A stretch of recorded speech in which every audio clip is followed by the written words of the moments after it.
ahead and hit record now. This workshop is also going to be available in our YouTube channel, which will add that link to the chat as well for you all. And that we hope that you can also subscribe if you're interested in keeping up to date with what events have happened in our office. So just want to thank you all again for joining us. My name is Dr. Patricia Gonzalez. I am the Assistant Dean for Justice, Equity, Diversity, and Inclusion, the office in the College of Arts and Sciences. I will also like to share that this event is being hosted by our office, the Office of JEDI, or the Office of Justice, Equity, Diversity, and Inclusion. And before we get started, I just wanted to share a little bit about what we mean when we say first generation. First of all, we're celebrating this identity of being first generation.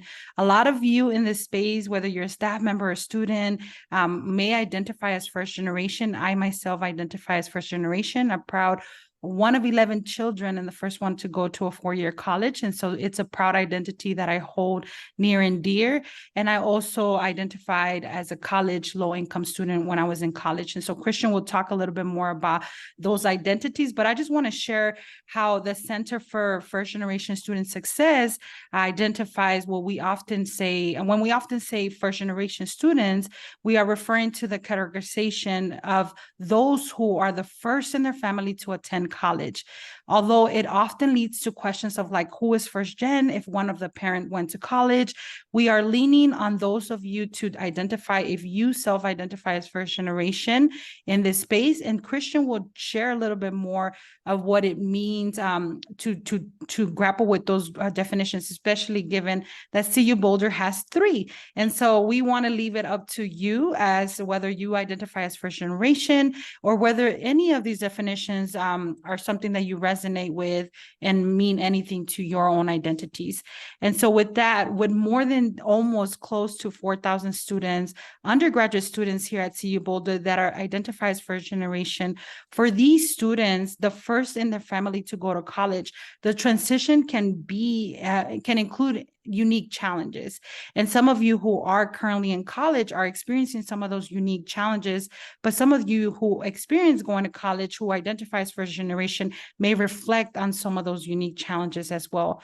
And so for today's conversation, we invite people to consider what we are talking about when we say first generation, and also what it means to celebrate the identity, and want to just throw some numbers out there as well. According to the National Post-Secondary Student Aid Survey, 56.4% of first generation students receive some form of federal title financial aid assistance. And so I want to point out too that often people think you're first generation, you identify as low income, and that is far from the truth, right? There could be some truth to that, but we also recognize that you may be first generation and that doesn't mean you're low income, or you may be low income and it could also mean that you're first generation. So just want to throw that out there.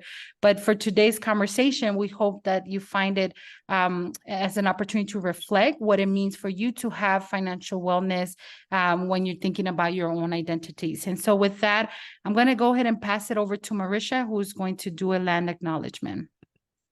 Hi, everyone. My name is Marisha Lopez. I am the program manager for Justice, Equity, Diversity, and Inclusion in the College of Arts and Sciences. And before we get started with today's presentation, I'll be leading us through a land acknowledgement, and then I will introduce you all to our speaker.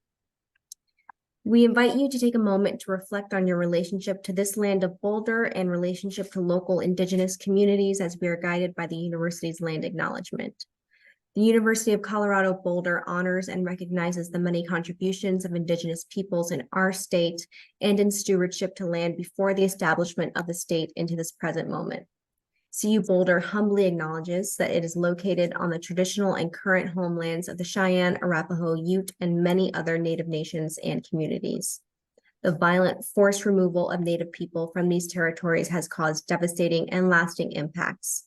These histories have brought us to the present moment wherein the University of Colorado Boulder is determined to commit to improving and enhancing relationships with Indigenous communities and issues locally and globally. And if you are interested in continuing your education on these issues, please take a look at some of the links that Patricia will be putting in the chat. And now I will introduce you all to Christian, our speaker today. Christian Abigail Gonzalez. she or they pronouns, was born and raised on Chumash people's land in Santa Maria, California, to immigrant parents from Guerrero and, sorry if I butcher this, and Guanajuato, Mexico. A first-generation college graduate, they earned their Bachelor of Arts in Ethnic Studies from the University of Colorado Boulder and Master of Arts in Higher Education Administration and Leadership from Adams State University in Alamosa, Colorado. So I hope you will all join me in welcoming Christian. Welcome. Yay. Thank you so much, Marisha and Dr. Patricia Gonzalez for having me. I am going to now share my screen so I can share my PowerPoint. Wonderful. Okay, does everybody see it? And we're good? Yes. Yeah, just want to make a quick note that we will take questions towards the end, but if you have any questions, you want to add them to the chat, Marisha, Keith, and I will keep an eye out and just make sure that we collect those as well for Christian towards the end, okay? Thank you, everyone. Wonderful. Thank you so much. All right. So again, thank you so much, everybody, for being here in community with me. And a huge thank you to Patricia and the College of Arts and Sciences for inviting me. So again, my name is Christian Abigail Gonzalez, or Christian Abigail Gonzalez. I use the she, they series of pronouns. I'm currently living in Colorado Springs, Colorado, but I am from the Montebello community, which is located in the far northeast side of Denver. I am really thrilled to be here with you to talk about a really important topic within the first gen community. So a few years ago, I actually conducted the same presentation to a group of students that Patricia and I both used to support. And this actually came from a conversation of us just kind of reflecting on what does it mean to be a professional that was a first generation college graduate, and us just kind of navigating this new space, but also reflecting on our experiences. And so when Patricia was developing workshops for the students that were in the scholarship program, she specifically asked me to kind of unpack, but also share my experiences, working in financial aid, and then, with my own lived experiences as being, first gen low income. And so I've had some time to actually unpack my experiences and talk about them through a more critical lens, because there's just so many nuances when it comes to being first gen, but also coupled with being low income and/or coming from a community that has been under-resourced. And so I really wanted to bring this to light. And this conversation about financial wellness for first generation students is not financial literacy. So I just want to make that clear, because I think there's just so many nuances that we need to unpack before the financial literacy piece. Not to say that financial literacy is not important, but I want to make sure that we're naming some of the things that we experience. So I would like for this to be a meaningful conversation amongst us. This is a space to be authentic and vulnerable about your experiences, whether you're a student or a staff member that is supporting first generation students, because we all know that even I think in any circumstance, finances just bring out so many emotions in us. And I also want to recognize that today is National First Generation Day, and to really celebrate the achievements of first generation students that are going to college and getting through college, and also give kudos to the people that are uplifting them. That includes everybody that is working as a staff or faculty member at CU Boulder. And so I just want to name that, and again, just really celebrate us. So before I get into the actual topic, I do want to share a little bit about myself. So I want to be able to build some trust and familiarity with who I am to all of you if we haven't already met. But I do have an instant connection with our students here in this virtual space, because I was also a student at CU Boulder between 2008 and 2012. And I like to say that because even though it was many years ago, as I was preparing this presentation, I went on like a journey, a time journey, just reflecting back on my experiences, and I'm just really being really proud of everything that I accomplished. And this is something that has always been really, really important to me and makes me really emotional because of because of everything that I experienced and how grateful I am to CU Boulder, but also the people that made my experiences just so memorable and empowering. So during my time at CU Boulder, I received my degree in ethnic studies. That is something that I'm really, really proud of. I was also a student in the McNeil academic program and SASE. And so if you're a student of McNeil or SASE, big shout out to you because they are phenomenal. I also felt really valued and like loved by the Ethnic Studies Department, by the McNeil Academic Program, by SASE, by the Financial Aid Office, which I was a work study student at for 3 years. And I just really owe a lot to the community that really supported me as a first generation college student. Because I really didn't know what I was getting myself into when I first set foot on CU's campus in the fall of 2008. So I'm really grateful. I'm really grateful to places like McNeil. So I always talk about this, especially when talking about McNeil and places that have supported me and have supported first gen students alike. About my first time meeting the director of McNeil at the time. Her name is Susan Smith, and I remember being at orientation. This was when orientation was during the summer, rather than kind of being attached to like the first couple of days in of the academic year. And I remember meeting her, and automatically the very first thing that she said to me and to the group of students that were a part of our orientation program was, "We are so happy that you're here. You belong here. Like, we need you. You deserve to be here." And so that is something that 15 years later, I still remember, and is still something that I tell my current students because of how important those words meant to me as someone who was scared, as someone who was also really excited. So anyways, I'm really grateful for that experience. During my time at CU Boulder, working as a professional, I pursued my master's degree, and I had this desire to learn more about higher education and continue to work in this field that has, again, provided so many opportunities, and specifically be a part of the change, be a part of those people that are changing policy, that are breaking down barriers for students. And so I really enjoyed, again, becoming more of a practitioner. After I graduated from my master's in 2018, I actually set on an adventure to, and Susan and Barb remember this very well, of this really important transition in my life of uprooting my life and moving to a state or a city that I had never lived in, to specifically support a student population that I've always been really, really passionate about, which is our undocumented students. That was probably one of the best decisions I've made in my life. And I think one of the moments that really solidified, again, my continuation to work in this field and to continue to advocate for students. I was a financial aid and scholarships counselor at CU Boulder for 3.5 years. And I'll talk a little bit more about my experiences. I have slides about my experiences in relation to financial wellness for first gen students. So I do want to name that, because not only do I have my own lived experiences as, you know, as a person, but I also have my professional experiences that have shaped, again, have shaped the way that I continue to support students.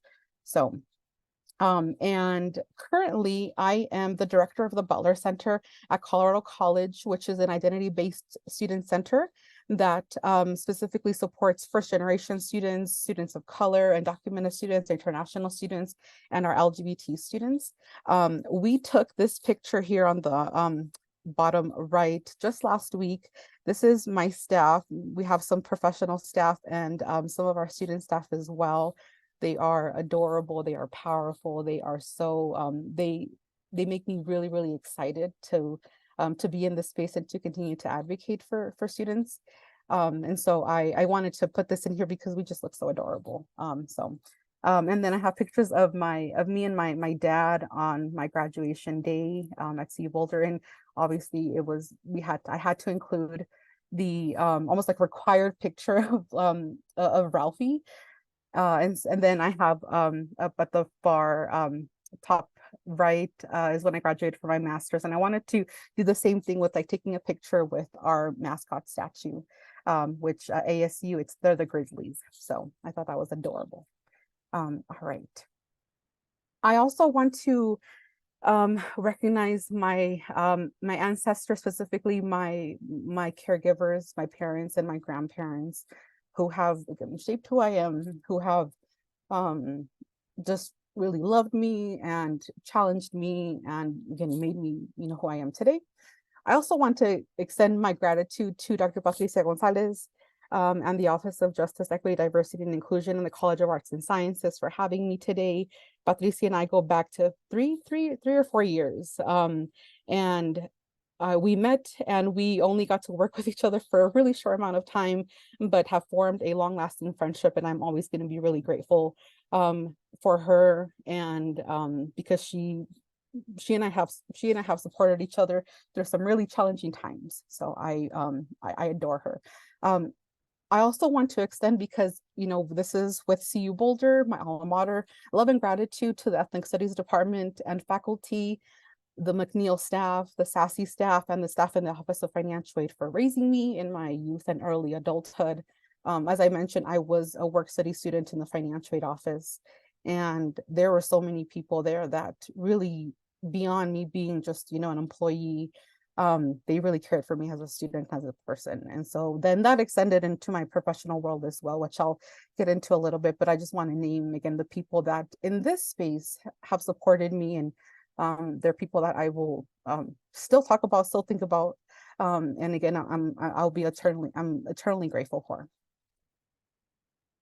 All right, so getting into the topic about financial wellness, and specifically framing it as a conversation of building a community of empowerment. So this presentation explores the notion that financial wellness is not a one-size-fits-all, especially when it comes to first generation and or low-income families. This is recognizing that we all start at different levels depending on our life experiences and generational understandings of money, which this is, and I'll definitely talk about this a little bit more, because this is, and I'll spoiler, this is also backed up by research. We will also explore what financial wellness means to us as thriving members of the first generation community. As I mentioned, this is not a financial literacy workshop. I think that's a much longer conversation that involves a lot of institutional responsibility to provide that. But I want to, the reason why we're specifically focusing on the wellness piece for first generation students is because, again, it's really nuanced, and we oftentimes don't talk about the experiences that lead first generation students to either like not have the knowledge or not make certain decisions. And it's something that I've been really passionate about, and I've been talking about and unpacking for many years at this point. And so I think at the point where I'm able to have a conversation and be really vulnerable about this.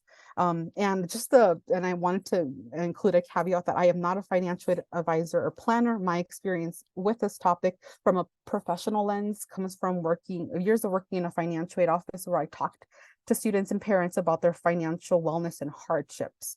I'm also a millennial and a first generation college graduate working on my own financial wellness journey, which I'm still, and I mentioned this to Patricia and Marisha, that I think at the end of this, when I developed this presentation, I should have framed it as financial healing, because that's really what we're all on a journey towards.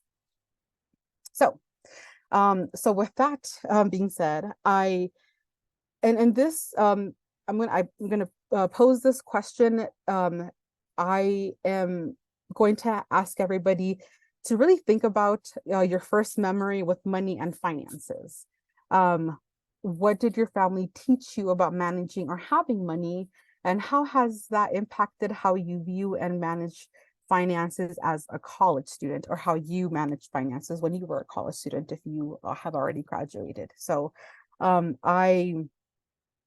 if folks are comfortable and would like to share in the chat, or would like to unmute themselves and share their experiences, I welcome that.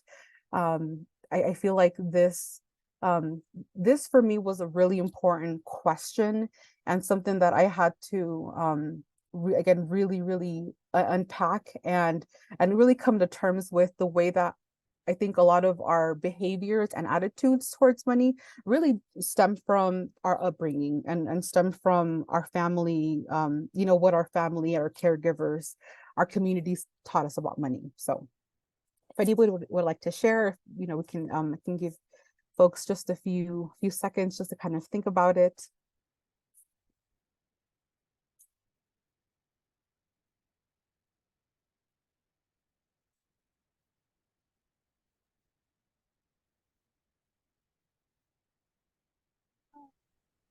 I'm happy to share, and I'm also seeing in the chat, but if anyone feels comfortable unmuting themselves, please do.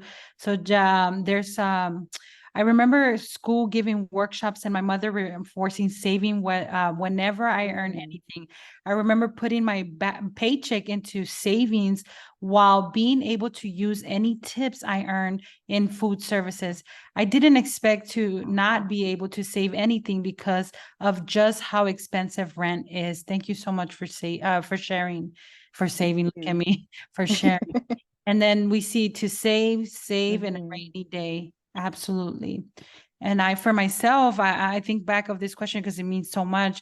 When I went to college, I used to think we were rich. And I learned when I was asked to fill out the FAFSA form that my parents made $10,000 together, right? That was what they made a year. And it reminded me when I was growing up as a daughter of 11 children, how I remember when I would tell my parents, like, I need shoes. And my parents would say to me, well, we have to get shoes for Victor, Imelda, Jonathan, all of my siblings, right? And so we can't just get you shoes. And one of the things my parents taught me is if you want something, you go work for it. And I remember I used to sell candies in middle school to be able to do that for myself. And when I went to college as a student, and a lot of you can resonate, some of you who identify as first gen can resonate how I would have to send money back for rent and for essentials until this day, even as a professional. That's something that is instilled in me. I'll share that I also was a first generation student, a little bit different of an experience because my family was so small. I have an older brother who's much older than me. So when I went off to college, I actually, the only job I ever had in high school was babysitting.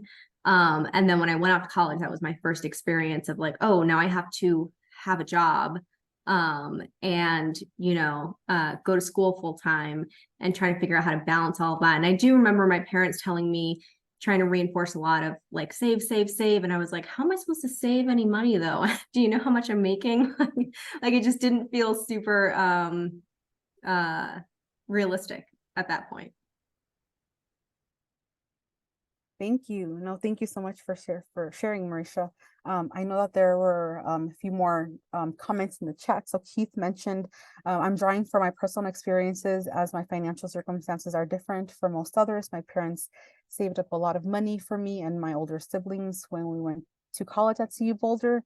Though most of the experiences I have with managing money is learning how to put a certain amount of leftover money to a different account so that I don't have to go over a certain amount as currently on disability benefits. Yes, absolutely.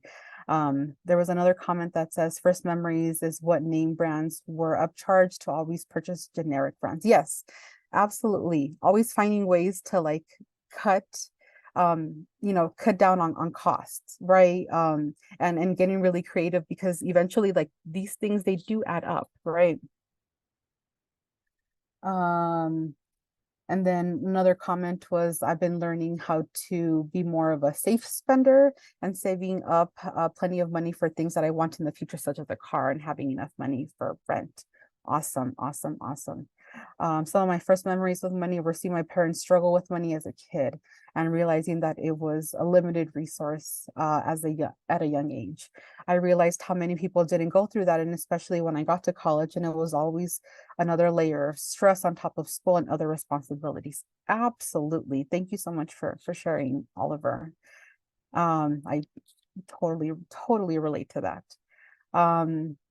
somebody else mentioned one of my first memories of money was my mom becoming a single mother of 6 and us having to live in a shelter. So so especially with having families and having larger families, parents, families, do what they can and what what they need to do to make sure that the family is surviving, right? And that means looking for resources in the community, and so that's something that is really important to note, is that through everybody's lived experiences, that also may shape, how we perceive things, and it really has us just kind of reflect. Thank you so much, Emily, for sharing, and thank you so much. I really this was really just really beautiful to see and to have these conversations. And I really want to commend folks for being vulnerable, because this is a difficult conversation, but again, it's a really important conversation that we talk about, especially as, again, first gen students, as folks that are and I like to say, like, thriving, right, first generation community members. So thank you so much for that. I wanted to share, because if I'm posing this question to the community, I need to also be vulnerable, and so and that was opportunity to share. And so I do want to talk a little bit about my own experiences. This is the first time that I'm actually like putting them in writing and talking about them. I, like a lot of you, several of you that shared, we also I come from a family that had limited financial resources. My parents were always very transparent about our financial situation. They would tell us like, we don't have money when we really wanted something, but they just didn't have the financial means to purchase, to purchase the item. I always remember going to grocery stores and wanting things, but I couldn't, I knew that I couldn't put them in the cart. And so I remember I had a friend who I think shared about one of their trips to the grocery store, and I remember she said, yeah, I got this and I just put it in the cart. And to me, that was like mind-blowing that was even a possibility, because I never, that was never something that we could do, because again, finances were just really limited. Oftentimes my parents would say, it's not that I don't want to, but I can't. And so I think that for me, provided just kind of like a frame of reference. I did feel, I remember even as a young kid, I felt bad for wanting things, or for expressing disappointment when my parents couldn't, buy me like certain things at the grocery store. Because of our limited financial means, my parents instilled fear about being in debt, especially when it came to borrowing student loans. And I would hear them say, don't borrow student loans because you'll never be able to pay them back. And I remember, I think it was like the summer before I started my first year at CU Boulder, and me telling them, like, if we have to make this, I want to go to CU Boulder, if I want to make this work, I have to borrow student loans. I don't have I don't have enough, grants or scholarships to be able to cover my tuition fees and room and board. Like I just couldn't. And so I remember borrowing loans and not telling them, and then just having them, and them never figuring things out.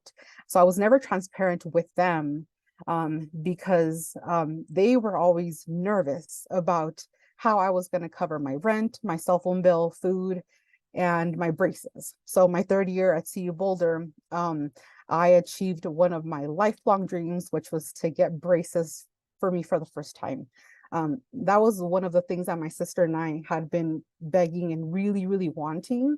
And so when I was in college, I was able to, with like various, my work study money, the money that I earned over the summer while working, I was able to save up enough money to actually buy braces, pay so I can get braces for myself. And that was a huge accomplishment because I had always been really insecure about my smile. And as someone who was always smiling and really happy, I just wanted to be able to fix something that I was always insecure about. And if I ever had financial troubles, I never told them because I was afraid of being scolded by them. But I completely understood where they were coming from, as again, having very limited resources. That wasn't something that I ever wanted to put on them, because I knew that my mom specifically would lose sleep over how I was managing. But for how, through some higher power, I was able to get by. But with that, as an undergrad, I did borrow student loans. I had grants, scholarships, and then I worked a few work study jobs to be able to cover my educational expenses and basic needs.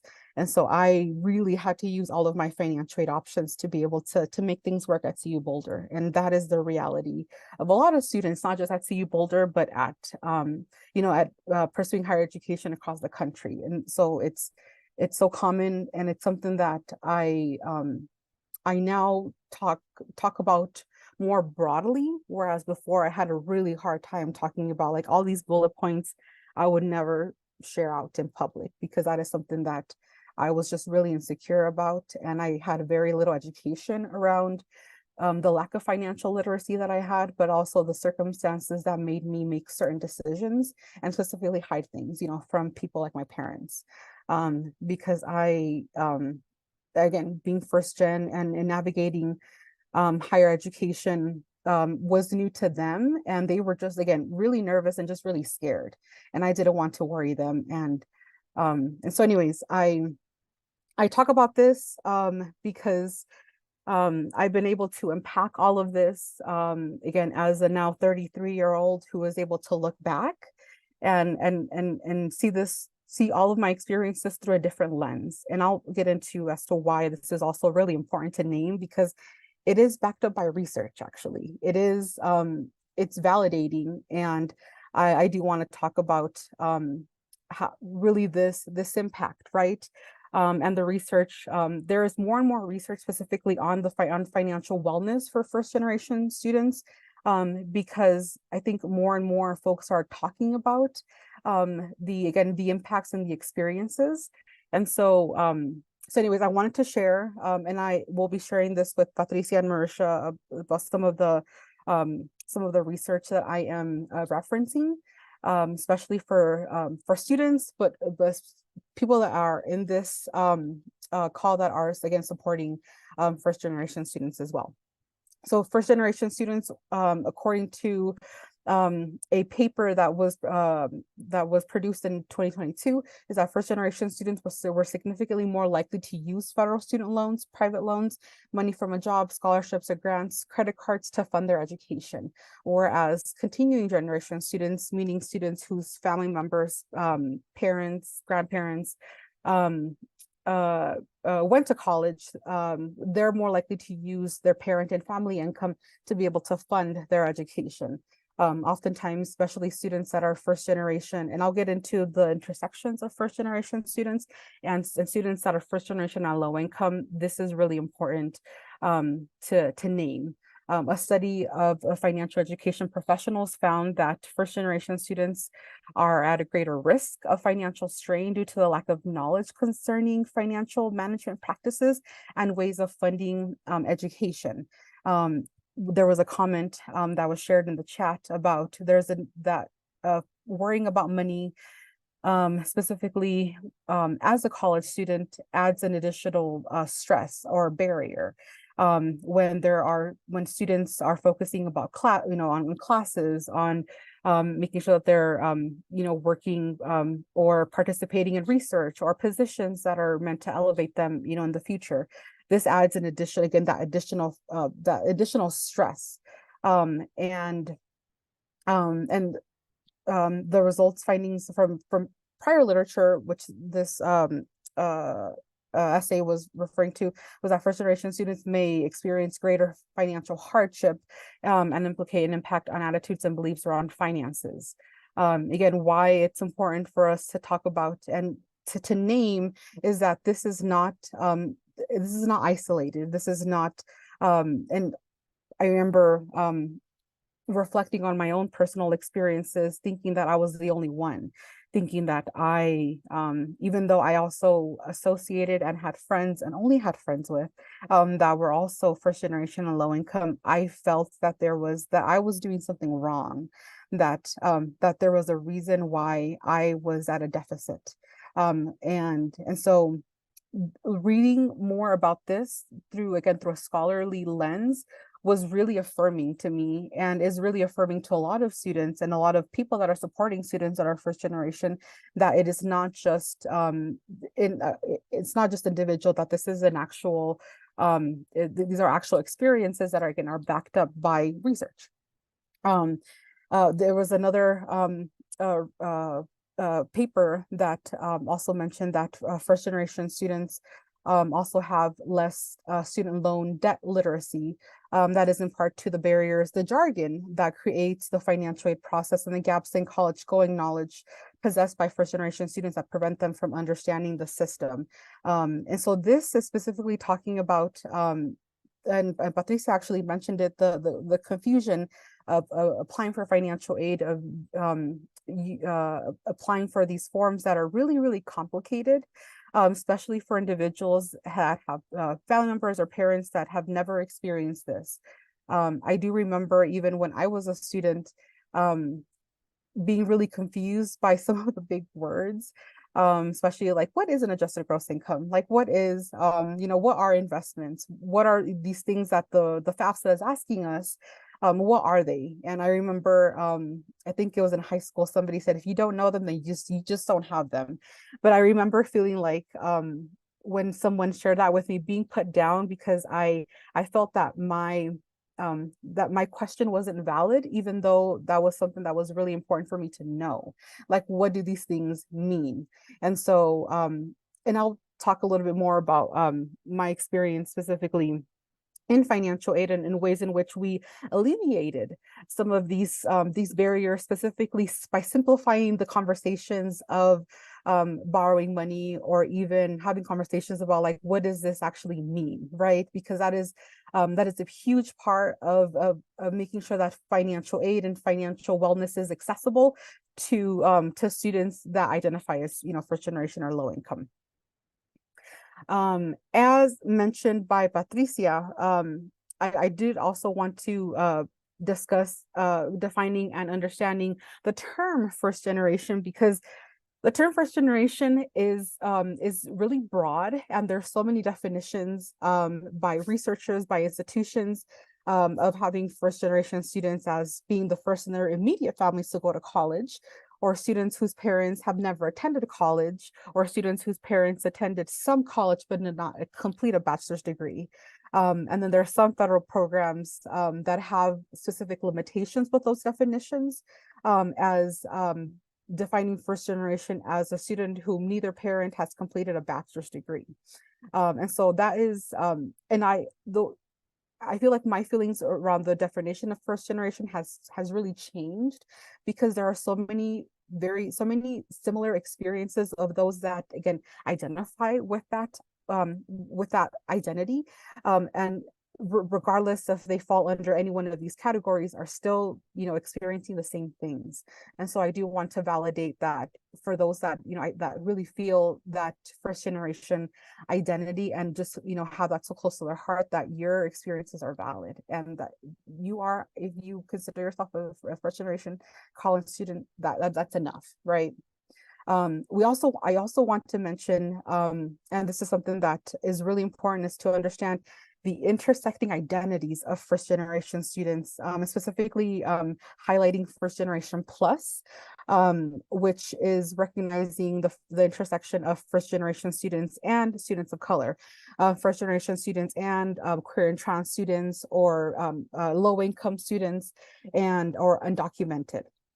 It is also important to note, and this is something that I learned actually while working in a financial aid office, that actually made me kind of get out of this one definition of first gen and this assumption that all first generation students are low income, when that is not true.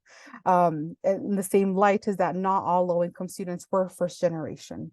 And this definitely had to do with various really various circumstances, but that they should not be conflated, that each population, because each population does face just different challenges, and they have their own journeys.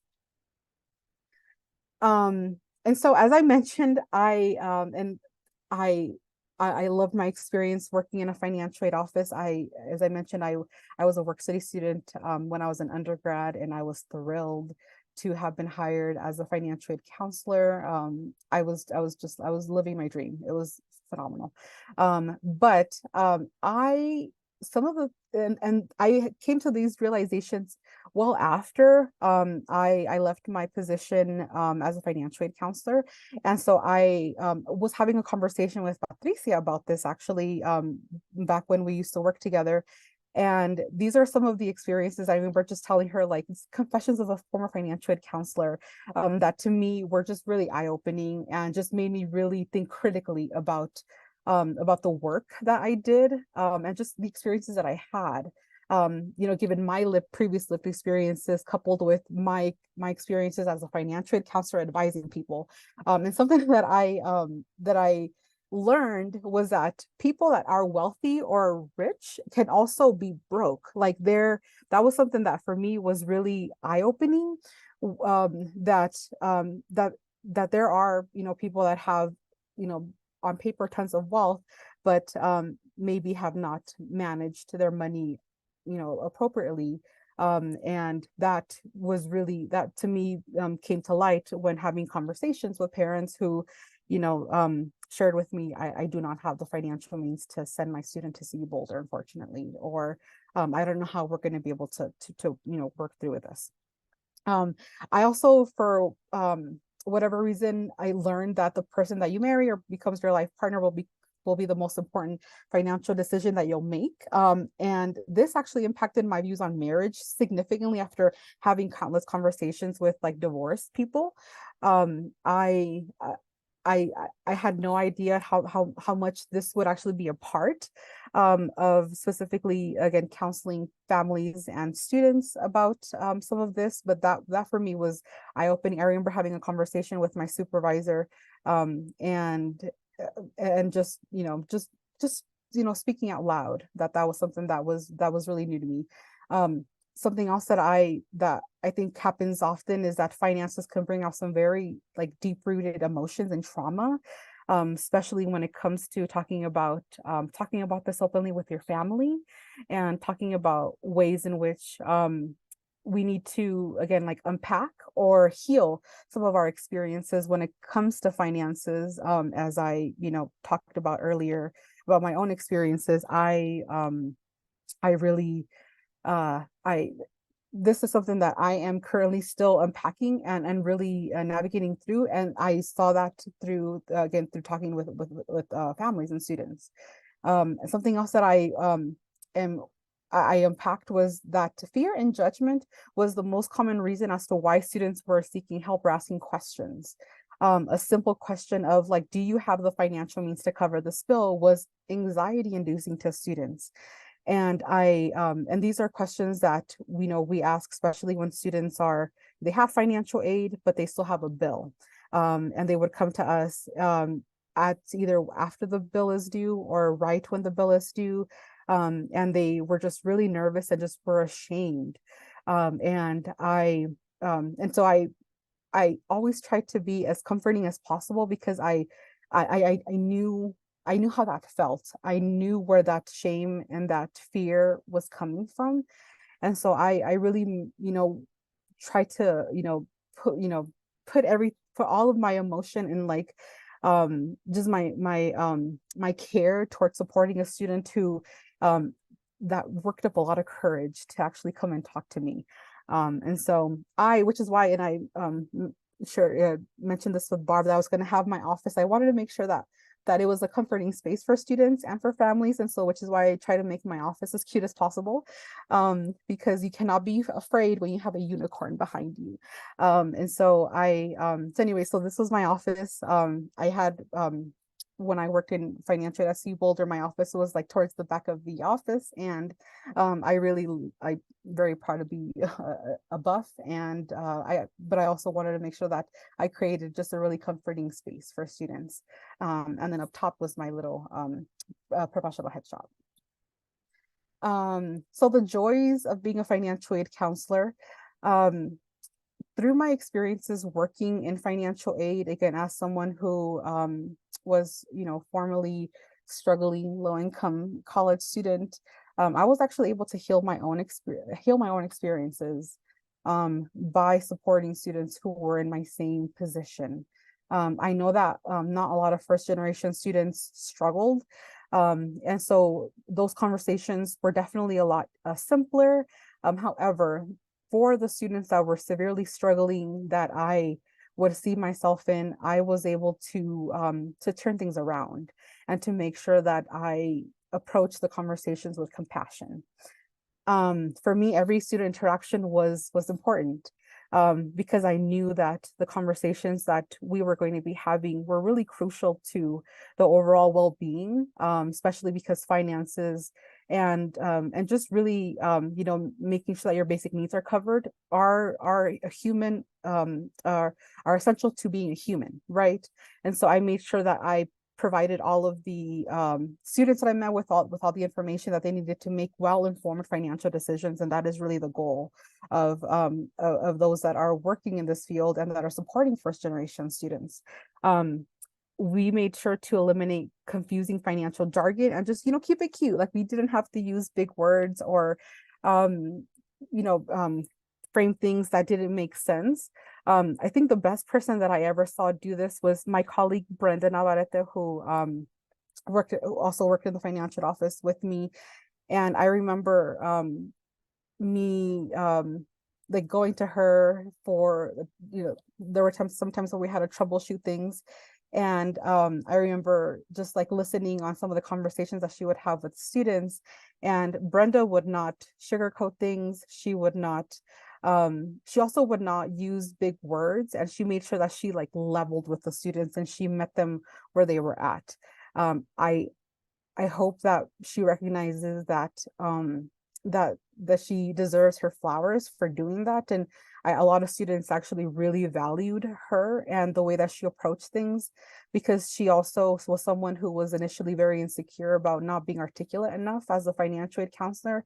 But I remember that having conversations with students and students sharing with me that, Brenda was the best person to talk to, because she didn't make assumptions. She made sure that things were simple and that students, walked away feeling valued and feeling like that they were being heard. And so she is someone that I still talk about, because it's really important to again to recognize the ways in which like we have to support first generation college students, but also the ways that they need to be supported. And then the last piece is recognizing the importance of navigation and linguistic capital when talking to first generation students. We're making sure that we meet them where they're at and ensure that we're celebrating their self-advocacy.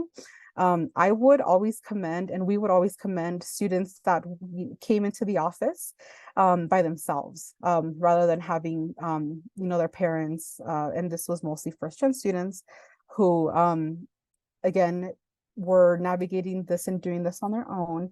And I remember meeting a student during, I believe it was like during admitted student day, which I think took place on a Saturday. And she came by herself, where all the other people that I had met, came with families. And I remember, giving her the recognition that, you're here, and I'm happy that you're here, because that was really important. And recognizing that there are students who are doing this by themselves. But there are also students that feel that they're doing this by themselves because either their parents or their caregivers, are also new to this.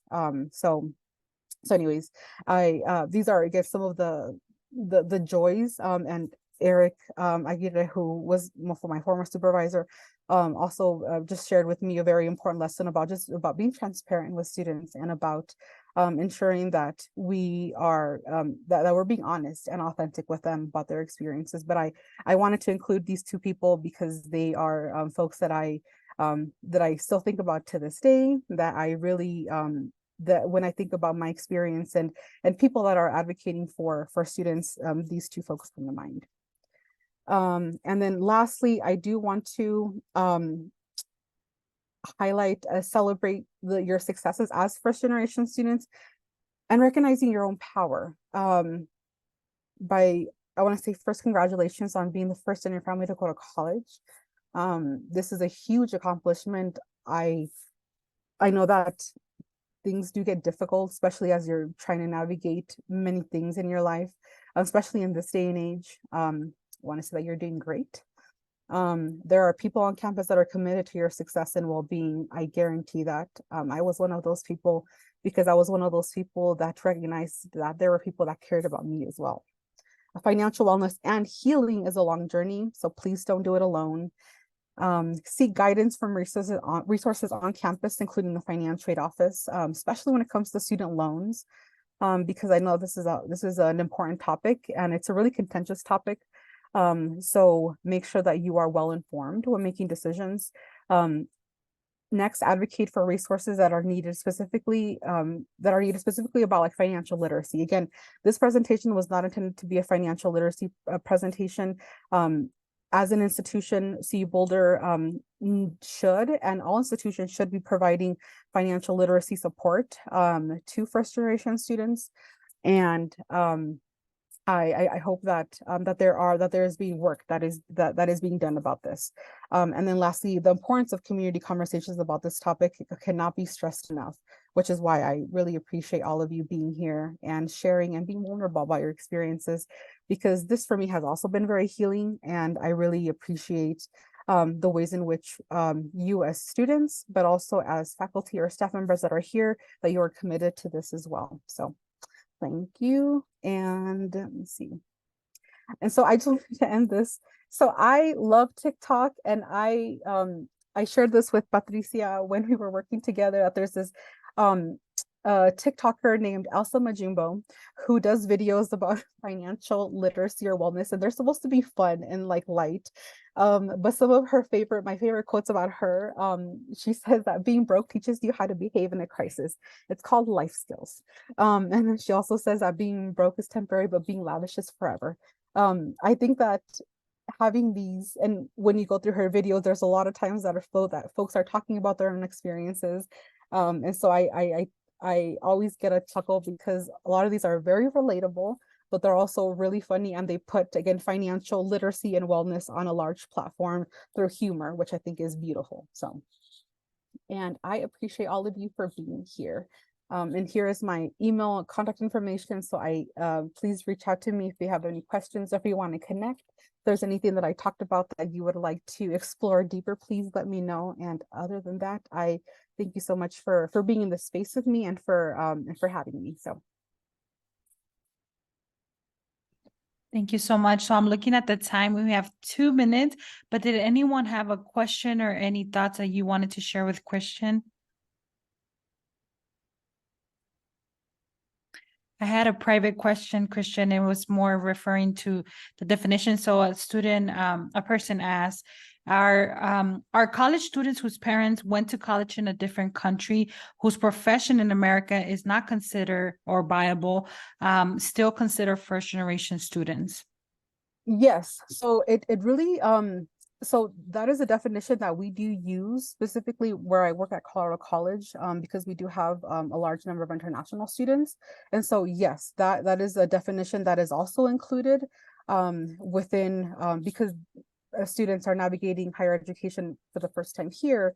That is a definition that has also been again advocated for as a recognized first gen identity. Yeah. And we have a question in the chat. Are there financial literacy resources at CU Boulder currently? I do not know about that. Yeah, that's a great question, actually. I know that there was at some point a resource called CU Money Sense. This was when I was a student, I believe. So I don't know if Barb or Susan would know if there are financial literacy resources. There are not through financial aid Bursar's office at this time. So definitely on our list of things to work on. Yeah, did- absolutely. Yeah. I did do a quick Google search and I found a financial education tool that might be helpful. So I'm just gonna put the link for that in the chat. Yeah.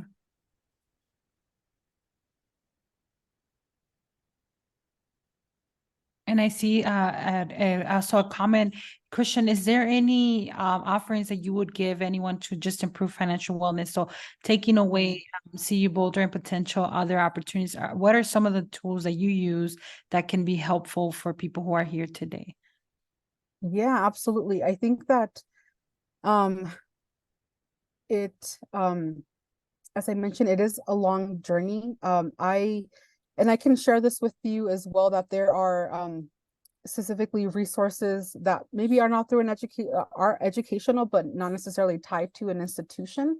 That there are specific ways in which students and first generation students should be establishing healthy practices when it comes to like budgeting and managing their money, because the behaviors and the again attitudes that happen in college should be again should be considered, especially when considering post-grad.